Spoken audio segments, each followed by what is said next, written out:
Tamil world radio, Tamil உலக வானொலி செய்திகள்.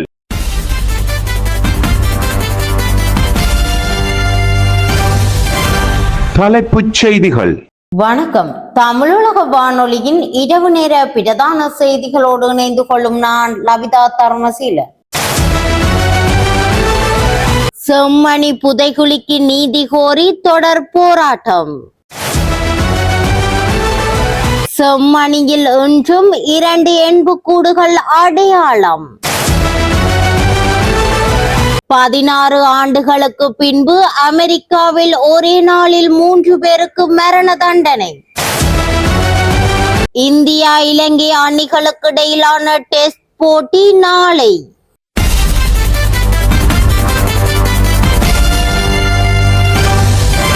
உள்நாட்டு செய்திகள். செம்மணி மனித புதைகுழிக்கு நீதி கோரும் நீதியின் ஓலம் 2 போராட்டம் யாழ் செம்மணியில் அமைந்துள்ள நினைவு தூபி அருகில் இன்று ஆரம்பமாகியது.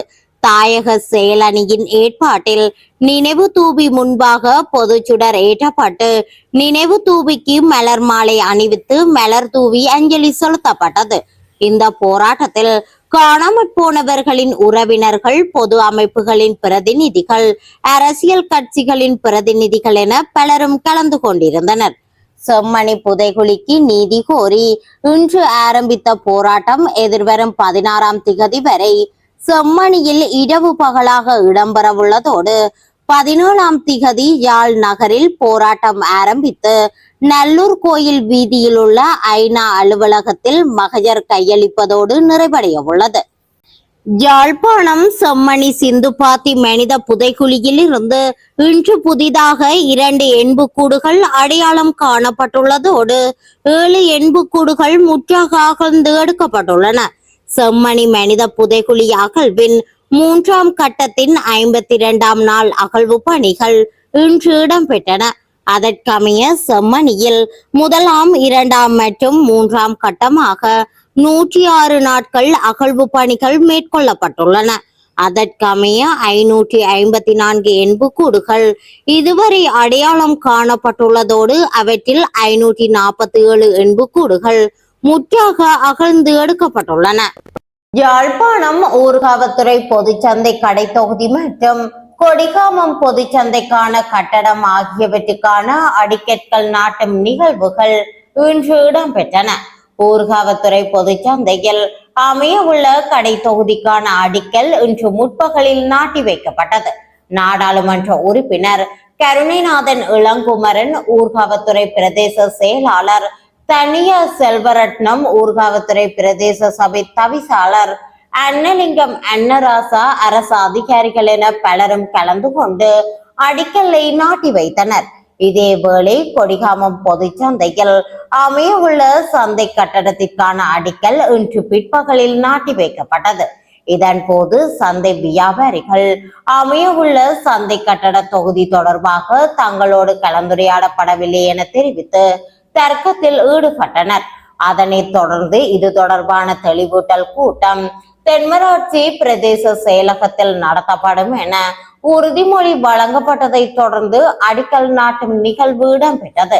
இந்த நிகழ்வில் நாடாளுமன்ற உறுப்பினர் கருணைநாதன் இளங்குமரன், சாவகச்சேரி பிரதேச சபை தவிசாளர் பொன்னையா குகதாசன், தேசிய மக்கள் சக்தியின் தென்மராட்சி அமைப்பாளர் காராலசிங்கம் பிரகாஷ் ஆகியோர் கலந்து கொண்டு அடிக்கல்லை நாட்டி வைத்தனர்.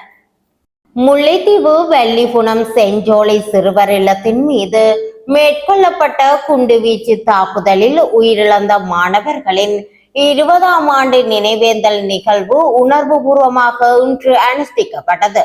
தமிழ் தேசிய பேரவையின் நினைவேந்தல் குழு ஏற்பாட்டில் இதற்கான ஒரு நினைவேந்தல் நிகழ்வு மட்டக்களப்பு YMCA மண்டபத்தில் இன்று இடம்பெற்றது.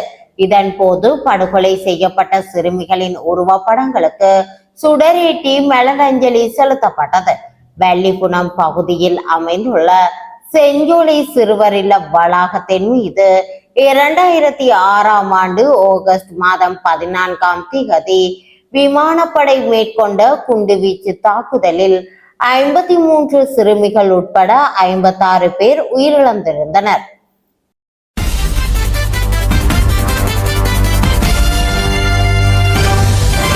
வெளிநாட்டு செய்திகள்.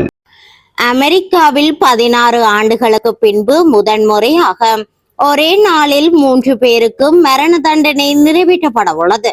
வெவ்வேறு கொலை வழக்குகளில் குற்றவாளிகளாக அறிவிக்கப்பட்ட மூவருக்கும் டென்னசி, அலபாமா மற்றும் ஓக்லஹோமா ஆகிய மாநிலங்களில் ஊசி மூலம் விஷம் செலுத்தி மரண தண்டனை நிறைவேற்ற ஏற்பாடுகள் செய்யப்பட்டுள்ளன. அமெரிக்காவில் சமீப காலமாக மரண தண்டனைகள் நிறைவேற்றப்படுவது கணிசமாக அதிகரித்து வருவதையே இந்த சம்பவம் சுட்டிக்காட்டுவதாக சமூக ஆர்வலர்களும் சட்ட நிபுணர்களும் தெரிவித்துள்ளனர்.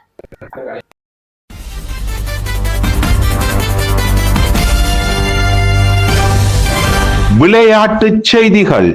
இலங்கைக்கு சுற்றுப்பயணம் மேற்கொண்டுள்ள இந்திய அணிக்கும் இலங்கை அணிக்கும் இடையிலான டெஸ்ட் போட்டி நாளை நடைபெற உள்ளது.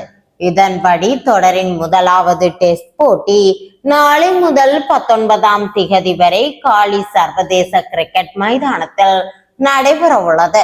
இரண்டாவது டெஸ்ட் போட்டி எதிர்வரும் 23ஆம் திகதி முதல் 27ஆம் திகதி வரை கொழும்பு SSC கிரிக்கெட் மைதானத்தில் நடைபெற உள்ளது. இத்துடன் தமிழுலக வானொலியின் இரவு நேர பிரதான செய்திகள் யாவும் நிறைவடைகின்றன. வணக்கம்.